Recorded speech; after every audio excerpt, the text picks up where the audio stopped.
untuk memenuhi ternak sapi dari sisi jumlah, tadi sudah diperhitungkan bahwa 10% dari bobot badan. Bila pada pagi hari saat ini kita beri, pada sore hari kalau memang terasa kurang, kita akan bisa kasih lagi. Jadi frekuensi pemberian ini bisa 1 bisa 2 kali per hari untuk mereka.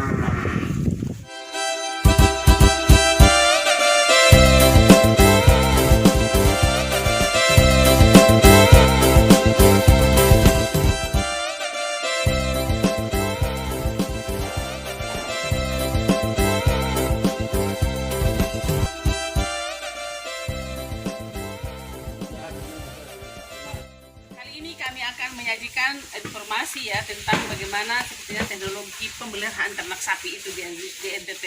Kami ini sekarang memang lagi berada di IP2TP Lili yang sudah menjadi stasiun untuk ya siapa saja boleh datang sini untuk belajar tentang teknologi pemeliharaan ternak sapi. Karena di sini juga ada juga tentang pakan. Segala jenis pakan ada di sini. Tapi kali ini kita akan fokus ya untuk teknologi pemeliharaan ternak sapi ini, karena di dalamnya kan pasti ada pemilihan sapi untuk kita pelihara itu yang seperti apa. Kemudian kita bicara tentang pakannya, kemudian kandangnya, kebersihan kandang, sanitasi dan sebagainya. Bagaimana dengan pengendalian penyakit. Nah, pertama itu kita bicara dulu tentang bagaimana sebetulnya kok sapi-sapi ini jadi seperti ini yang dipilih. Karena memang dalam ketentuannya kan harus ada ya Ibu Devi ya, ketentuan kita memilih ternak itu ya.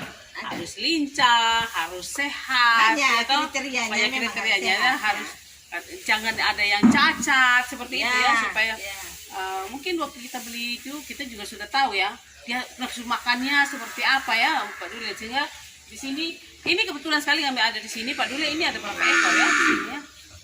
36 ekor.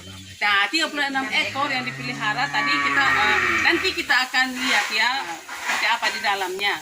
Nah, sekarang kalau kita sudah tahu tadi bahwa harus pemilihan sapi bakalan yang kita mau pelihara itu ya seperti itu tadi Ibu Devi ya, harus yang terutama dia harus sehat. Waktu kita beli di pasar kita juga harus teliti dengan baik ya, harus sehat.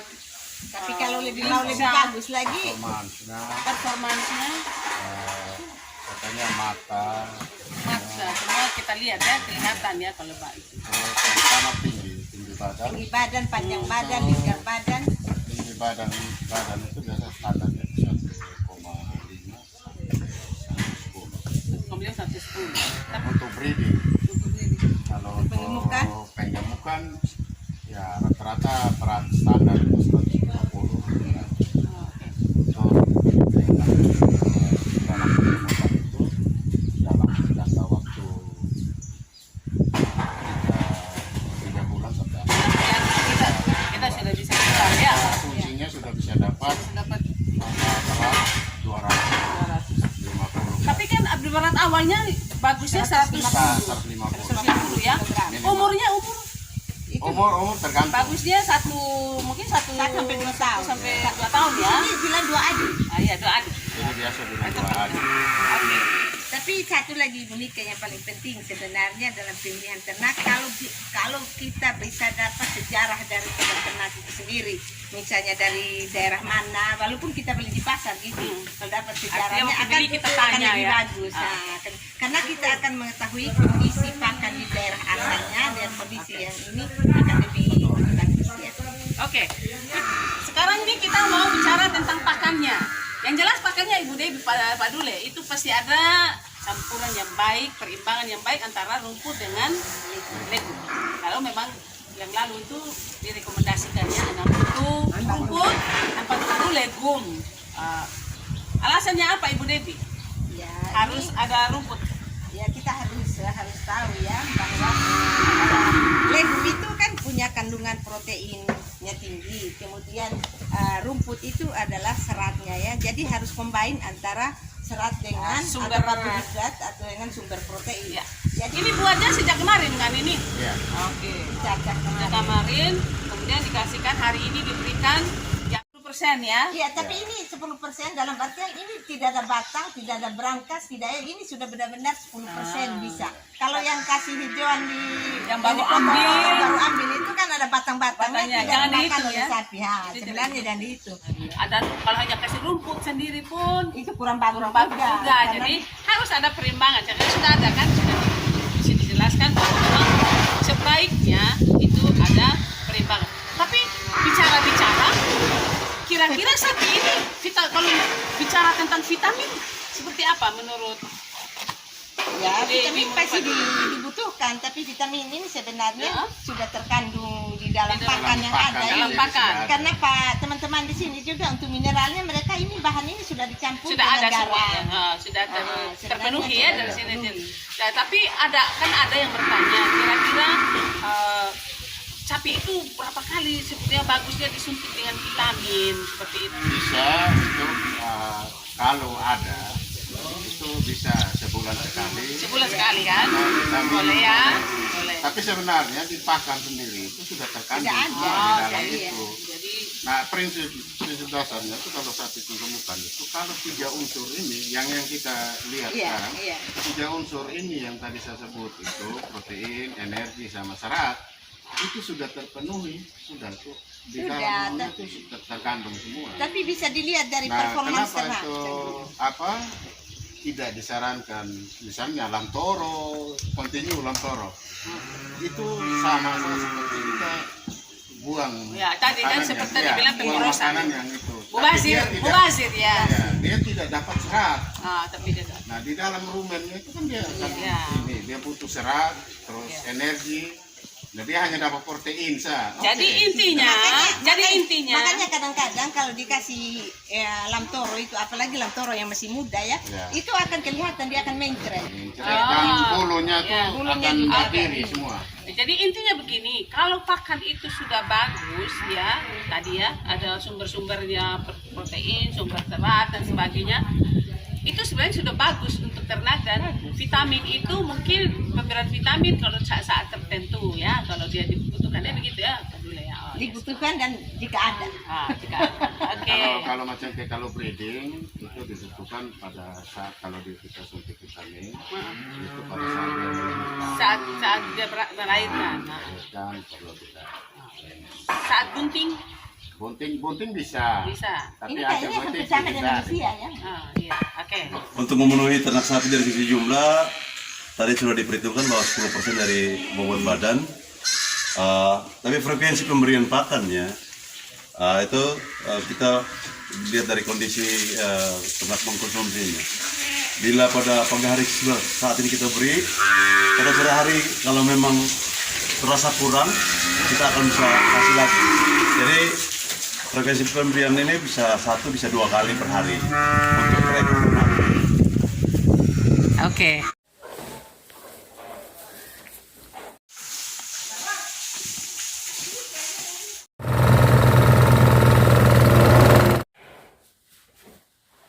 Sekarang maksudnya tentang kandang. Ini kan kandang, jadi kandang itu kan salah satu sebenarnya syarat ya untuk pemeliharaan ternak sapi.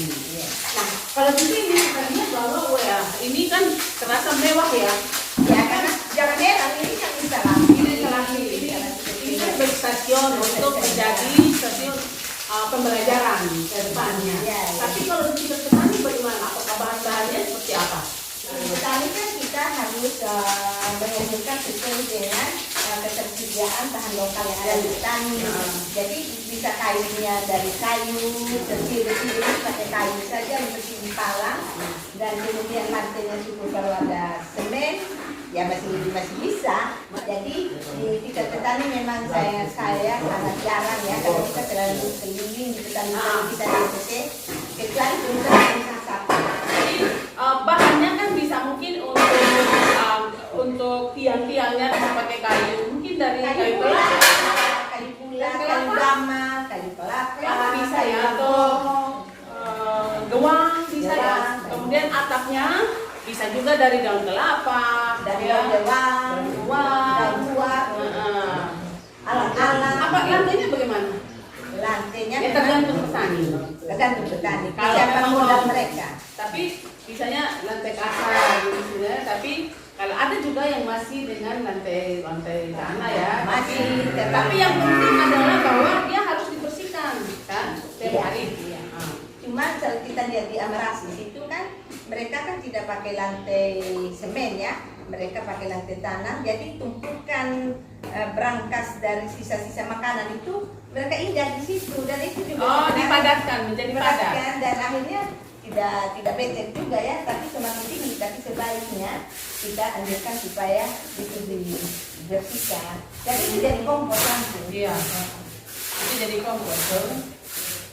Kemudian apa ya? Oh, tempat pakan. Kalau di sini nih kita lihat ya di itu bagus ya. Tapi mungkin kalau di sana itu mungkin dari papan ya, dari papan. Dari kulit Tapi papan. itu butuh satu ekor sendiri kan gitu. Jadi mereka tidak berebut ya. Jadi dari kulit papan atau dari apa? Ini apa di palang saja pakai kasih agak rapat sedikit dari batang lantoro itu bisa banyak. Batang lantoro juga bisa ya. Yang penting ada tempat makannya. Kemudian air minum pasti kita menggunakan ember ya setiap hari. Jadi air minum ini biasanya Pak Jeffrey satu ekor itu air minumnya itu berapa ember yang dikasih untuk satu ekor? Ember ini ukuran berapa liter ya? 20 ya? Itu biasanya berapa kali dikasih itu? Dia prinsipnya dia aktif itu setiap Iya. Yang artinya dia tetap stay di kandang, air minum tetap ada. jadi terserah dia mau minum kapan, Kapan yang tersedia penting terus ya. airnya tersedia setiap. Kosong langsung isi saja. Ya. Itu untuk air minum. Yang jelas bahwa dalam kandang itu harus tersedia nih tempat pakannya, kemudian Air minumnya. minumnya tersedia. Tapi ada juga yang saya lihat ya, ada yang mereka menggantung itu garam bata. Itu sebagai sumber mineral. Mineral toh? Oke. Jadi Karena kita- kalau dicampur di air ibu garam itu kalau dia tidak habis kan rugi. Lebih baik dia digantung. digantung. Sewaktu dia kapan dia mau. Nah, dia tersedia. Tapi untuk biasanya dengan Pak J, biasanya berapa kali sehari ini seperti ini? Pokok 2 kali Bu, pagi dan Pagi dan siang. pagi dan siang. Jadi memang karena produksi ya jadi dia produksi tesesnya kan ada terus sehingga harus dibersihkan ya. Tadi kita sudah lihat ada yang selain kandangnya ya, selain kandangnya itu juga ternaknya. Jadi gitu ya. Cuma ya ini biasanya sebenarnya sekali sehari ya, tapi teman-teman di sini memang karena semua fasilitas ada ya, kan ini pakai selang sendiri. Kemudian juga lantainya pakai semen. Biasanya yang memang kami bisa petani ya, kami hias ya. Kita memang biasanya mereka itu satu kali bersihkan 2 hari, ya hari. Karena 2 hari sekali kan. Ya, 2 hari sekali juga bisa, tapi karena di sini karena memang fasilitasnya tersedia, airnya ada.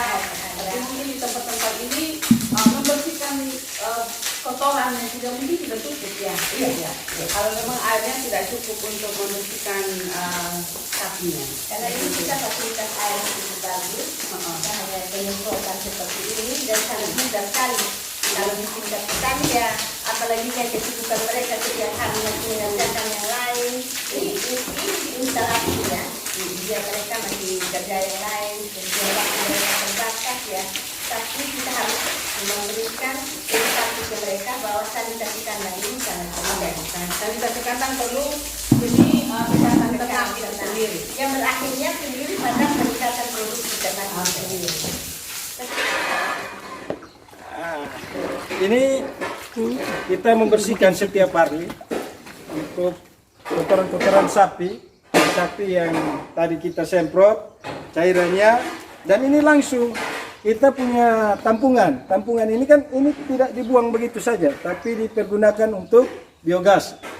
Dan biogas ini kita ambil dari kotoran sapi yang ada di kandang. Kebetulan ini alirannya sudah siap di blisternya cor beton yang sudah siap untuk menampung semua kotoran juga ternak sapi punya.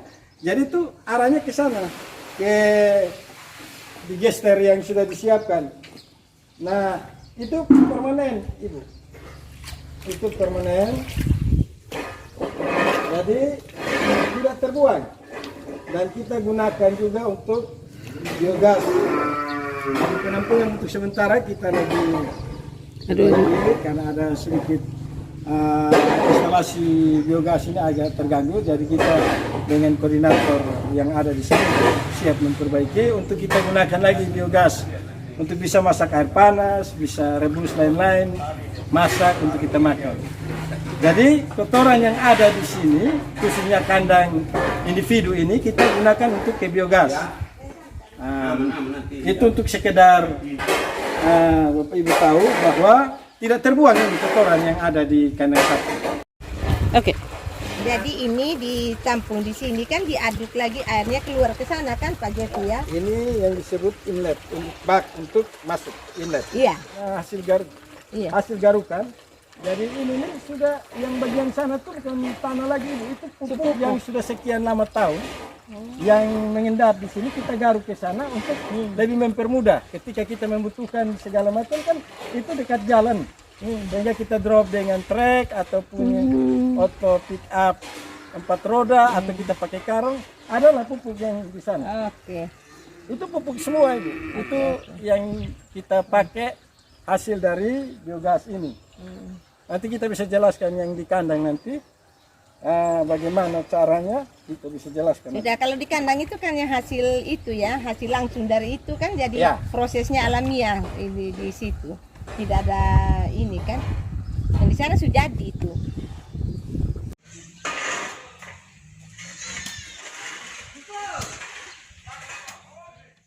Sobat Tani sekalian, demikian untuk kali ini informasi tentang seperti apa sih teknologi pemeliharaan ternak sapi itu. Tadi kita sudah jelaskan mulai dari bagaimana pemilihan sapi bakalannya, baik itu untuk penggemukan ataupun untuk breeding ya. Jadi ada pejantan, ada induk, seperti itu. Kemudian seperti apa, kemudian bagaimana pakannya, kemudian bagaimana sanitasi kandangnya, perkandangannya sendiri seperti apa. Dan semoga apa yang kami sajikan ya, Ibu Debbie sudah ada di sini sebagai seorang peneliti yang memang bergelut ya di dunia peternakan, khususnya sapi ini. Kemudian dengan Pak Dule sebagai Pak Dion di sini, mereka semua teman-teman sini. Kemudian Pak Jeffrey dan Pak Dule sendiri ya sebagai koordinator sinilah ya, komandan di IP2TP ini. Semoga apa yang kami sajikan kali ini bermanfaat bagi Bapak Ibu semua, sobat tani sekalian di mana saja Anda berada. Sampai jumpa dan salam inovasi. Iya, salam inovasi.